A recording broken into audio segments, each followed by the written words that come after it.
Übelst, Digga. Übelst geile Kommentare. Ja, Bruder, was soll Satter Hugo machen? Ein 3-Minuten-Video, Bro? No joke, wenn die Clips von mir und Chef Strobel raus sind, Bruder, das ist ein 3-Minuten-Video gewesen. On God, Alter. Das ist AdSense aber mal schön durch 3 direkt. So nämlich. Ey, Hugo hat mich geratet, Bruder. Hugo, ich hab gesehen, du hast deine Kamera verloren. Harte Zeiten, Mann. Freunde, was geht ab? Dickes Papa in den Chat, Jungs. Danke, Brody. Ich hoffe, dein Winterurlaub ist geil, Digga. Ich bin richtig neidisch. Obwohl ich erst vor kurzem mit den Jungs und Mädels war, aber ich hab richtig Bock, Mann. Lass mal irgendwann zusammenfahren, Hugo. Wenn du Bock hast.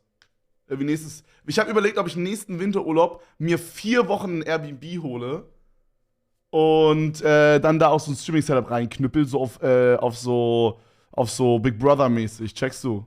Ja, bitte? Ja, let's go. Ja, lass machen. Safe. Ich wusste nicht, dass du fährst, Digga. Übelst geil. Ja, geil, Mann. Ey, dann Bruder, dir viel Spaß noch. Weiß nicht, wie viel Zeit du noch hast, aber sehr geil.